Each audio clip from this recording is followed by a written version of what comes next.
Hey, what's up, everybody? Welcome to another episode of Youth Online. In this episode, we have an awesome, incredible guest speaker. His name is Jordan Miller. He's a pastor from the St. Louis area, and he's going to bring an incredible message about the similarities between being an Uber driver and listening to and following God's command and direction for our lives. It's going to be awesome, so find a comfy spot wherever you're at, and let's dive in to this message today.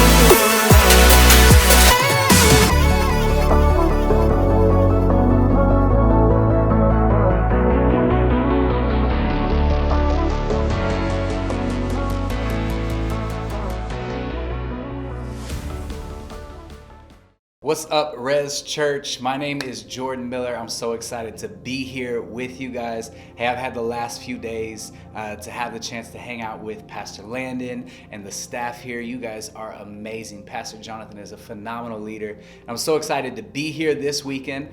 You may see this at a different time when I'm gone, but it's okay. This is what we do in COVID-19, right? But I'm so excited to be able to speak to you guys today. Pastor Landon has asked me to share a little bit about some leadership things that I've learned and that I've gone through. So I'd like to share with you today just some of the things that I've learned.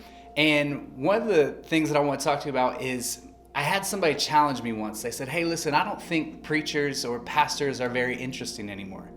I'm like, what do you mean we're not interesting? They said, I don't find you very interesting because you don't do many things outside of church. You don't have any other experiences. You don't move outside of your bubble, so you have nothing that you can share with me. So I took that challenge on and I thought, what could I do to engage with people outside of my sphere of influence and begin to gain new perspective on things? And so I decided to drive Uber. And when I tell you, I had a lot of crazy stories, a lot of cool experiences, some a little scary, but those are for a different day. But one of the greatest things about driving Uber was as I was driving, the Lord would show me different things and different qualities of leadership that I was able to see through driving. So that's what I want to share with you today. How I think driving Uber made me a better leader.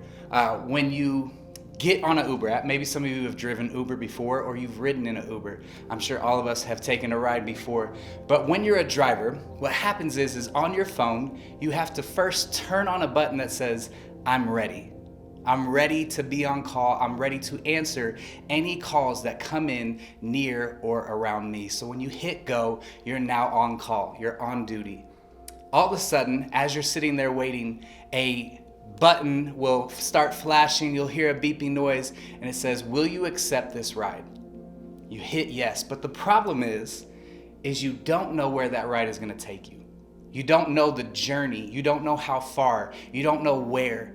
But you have to decide, am I going to say yes or am I going to say no? Now, the reason Uber sets it up that way is because they don't want you to decline calls that are inconvenient for you. If you decline the calls that are inconvenient for you, people won't get where they need to go. I believe God does the same thing in our lives. Many times He calls us to something, but if He showed us how it was that we were going to get there or how far we were going to go, I think many times we would decline what it is that God has called us to do because we were scared. It looked like we weren't qualified. It looked like it would be too hard. Whatever the thing may be, we would step back and say, I don't think so. I don't know if I'm ready to do that. I don't know if I have what it takes. But with God, we just have to learn to say yes. We have to learn to say, I'll do it, I'll go for it, I'll hit yes, and wherever it takes me, I'll go. Uber also has this feature on there that the more times that you decline the call, the less often the call comes. It begins to drop in terms of how often they call you again. And again, I believe the same is true with God. If we're open, if we're available, if we say yes time after time, God will say, I will continue to use you. But as we continue to say no because I'm scared, no because it's too hard, no because it's inconvenient, I believe God begins to pull back what it is that he's calling us to do. He's never looked for the qualified. He's only looked for the available. So the question is how available are we in our call to Christ? What is it that we are able to do to accept the call that he's given us? To me, it's a lot like stewardship. We see in 1 Corinthians chapter 4, verse 1, it says, this is how one should regard us, as servants of Christ and of stewards of the mysteries of God. It is required of stewards that they be found faithful. I love the Passion Translation in verse 2. It says, the most important quality of one entrusted with such secrets is that they are faithful and trustworthy. Over and over and over again, God is looking for the faithful. He's looking for the trustworthy. He's looking for the ones who will say yes, even though they don't know where it will take them. God is continually giving the call. The question is, are we continually answering? Continual obedience matters. Consistency matters.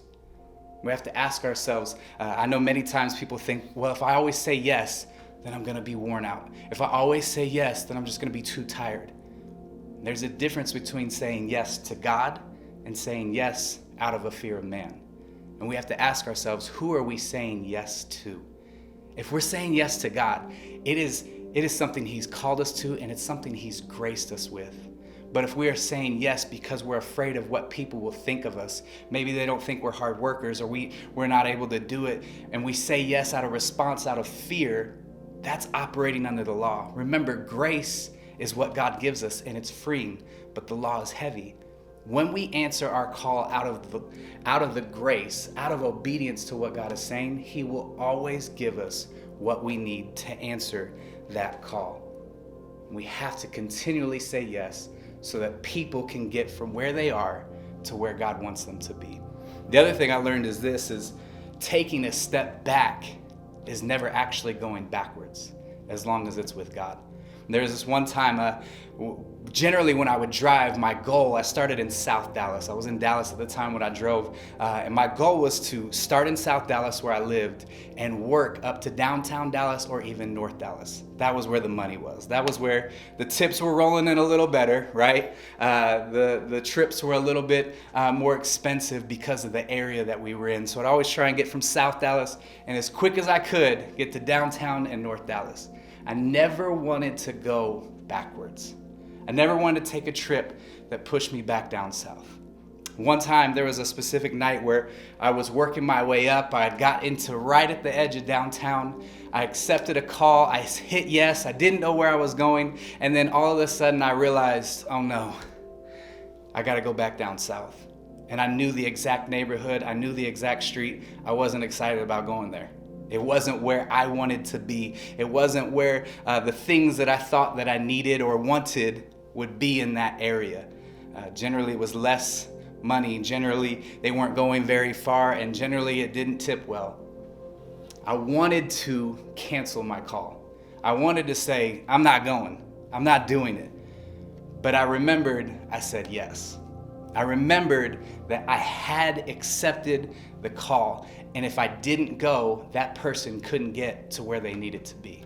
So reluctantly, I drove in, pulled in, and there was this sweet old lady. She was a nurse. I was picking her up from work. I got her. She jumped in the car. She only lived about 5 minutes away.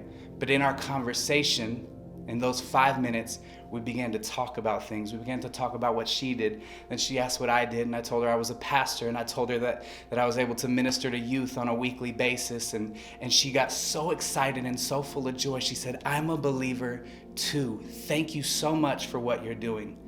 And at the end of the ride, I dropped her off, wasn't thinking anything. I said, well, you have a blessed night. All of a sudden, I feel her tap me on the shoulder. She said, I want you to have this. And she handed me $100 bill as a tip. I thought I was going backwards, but by saying yes, I was actually moving forward. When God asks us sometimes to take a step back, It's so that he can propel us forward. We see it happen with Gideon, right? He has an army. He's ready to go to war. There's 22,000 men. They're ready. And God says, no, scale it back. So they go down to 10,000 men. And he's like, all right, now we're ready. A little scary, but we're ready. He said, no. Scale it back again. Get to 300. I think sometimes the reason God asks us to step back is so that we know we're in full reliance on him. It's not our way, it's his way. It's not how we want to do things, it's how he knows we have to do them. And it puts us in a place of knowing that God is in control and God will always come through no matter where we go. As long as we say yes to the call, he will supply what we need. There are no backward steps when we take a step with God. Another thing I learned, this is simple and easy, but your face matters. Your face matters. How you look at people matters. I don't mean how pretty you are. Some of us are better looking than others. It's okay. But what I mean is how you approach people with your countenance, how your face looks when you greet people, when you smile at people. Your facial expressions matter. I could generally tell this when somebody would get in the car. I told my wife that I could tell within the first 10 seconds if they would tip or they wouldn't, based off of how they looked at me and responded when they stepped into the car. Something about people who were generous and who were joyful, I could tell the moment they got in. It was on their face. The people who were angry and upset, you could see it on their face. And we see in Numbers 6:24, it says, the Lord bless you, the Lord keep you. The Lord makes his face shine upon you. He is gracious to you. He lifts his countenance on you. So if God's countenance is shining on us, our job is to reflect that same countenance back towards others. People knew when Moses spent time with the Lord. Why? Because it was on his face. So I have to ask myself all the time in leadership positions, would Jesus smile in this moment? Would Jesus look interested in this conversation at this moment? Or would he be distracted by other things that seem more important? We need to make sure that our faces, that our countenance is fully engaged with the people that God has put in front of us, because they can tell. And if they can tell, maybe they'll project that. If they don't think you care, maybe they'll think God doesn't care. We have to show the joy of the Lord through our faces, the love of God through what it is that we do and how we interact with people. I'm gonna say this, I hope I don't get in trouble, but too many times Christians have RBF, resting blah face. For all you people who thought something else, resting blah face, that's the Christian version. But we have to check our faces. We have to make sure that the joy of the Lord is on our face, because people should see that right away. The other thing that I learned was you can never fall asleep. I don't mean rest, but I mean you have to stay awake on this journey. One time I was driving this guy, picked him up in downtown Dallas. He looked like a Dallas Cowboy. He was huge, he was massive. I picked him up, put him in my car. He got in the back seat, started driving. It was about a 25-minute drive, and 10 minutes in, he falls asleep. And I don't just mean silent sleep. This man is sawing logs in the back of my car, rumbling my seats with how loud he is snoring. And we're going, and I finally get to the destination. But the problem sometimes with Uber is it can tell you where you're supposed to be, but that's not actually where you're supposed to be. I needed to drop him off, and the pinpoint location, there was no house. He had the key to where I needed to drop him off. He had the answer to where I needed to be. But the problem was, he was asleep. Kindly leaned back and said, "Hey, we're here." No answer. "Hey, we're close." No answer. And I drove around the block to see if I could get it right on the next. Still couldn't find it. I drove around this block 3 times. Finally, I had to lean over, shake this big man and say, "Hey, wake up. I need you to help me so that you can be dropped off." And he said, "Oh, I'm so sorry. It's right over here." How many times have we fallen asleep in our assignment and people aren't able to get to their destination? How many times as a team have we slacked off on the thing that we're called to do, and then somebody else is doing what they're called to do, but they can't finish their portion of the race because we're not helping them finish it? We have to stay awake. Romans 12:4, it says, in the human body, there are many parts and organs, each with a unique function. And so it is with the body of Christ. For though we are many, we have all been mingled into one body in Christ. That means we are vitally joined to one another, with each contributing to the others. We can't do this alone. This call of God, this big, massive call of God to reach the world, can't be done alone. It takes an army, and it takes each of us working together as a team. We have to stay awake. And the last thing I want to share with you guys is this: lead with generosity. Lead with generosity. There was one night I was driving around, and it was late. Normally I would go out, I would tuck my kids in bed, I'd kiss them goodnight, and I'd go out, start at about 8 o'clock, and I would generally finish around 1 or 2 in the morning, just to get the experience, make a little bit of money, and head home. And one night it was about 2 a.m. I was driving near downtown Dallas, and then all of a sudden the hot spot lit up. I don't know if you know what the hot spot is, but that means all of a sudden there was a spike, there was a surge. So I got a $15 surcharge for going into this area. I was all about it. So I got as quickly as I could. I drove into downtown Dallas, and as soon as I got in, the surcharge went off, but I'd already accepted the call. So I went and picked this man up, and again, it's around 2 in the morning. Or I'm sorry, it was 3 in the morning. I pick him up, he gets in the car, I look at him, and I say, hey, where are we going? Just something to engage him in conversation. And he says, we're going to Fort Worth. And that doesn't make a lot of sense to you maybe, but I dropped my head and immediately wanted to tell him to get out of my car, because where I knew he was going in Fort Worth was an hour drive west. And then I would have to do another hour and a half drive to get back home. Wouldn't put me home till about 4:30 in the morning. I thought, there's no way that I'm taking this man to Fort Worth. Get out of my car. But before I could say what out of my mouth, what came to my brain, he leaned forward and he said, hey, before we go, here's your tip. And he led right there with that moment with the most generous tip I'd had. And I thought for a moment how it changed my perspective on the journey. When he led with generosity, I changed my perspective because I knew what I was going to receive. Most people don't even tip. They definitely don't tip beforehand. There's a difference in you leading with generosity. Jesus wants us to lead the people around us with generosity.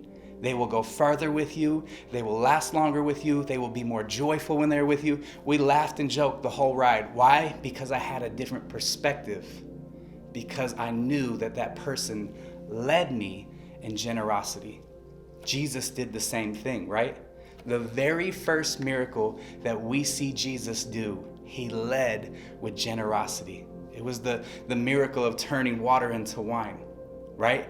It wasn't his time. He wasn't ready. He said, woman, my time has not yet come. And yet he still decided, if I've been called to do it, I'll do it. And in that moment, he didn't just give them a little bit of wine. He didn't just give them okay wine. He led with the best. The person who drank it, he said, who holds on to the best for last? This is the best wine we've tasted. How much more could we affect change in people if we led them with generosity and we led them with our best? Jesus set the example with the first miracle to show us that we should be leading people with generosity, with the best that we can give them, because people will then go on the journey with us and they'll be joyful. They'll be ready to do whatever it is that we have asked them to do as God has called us to do it, because we're generous.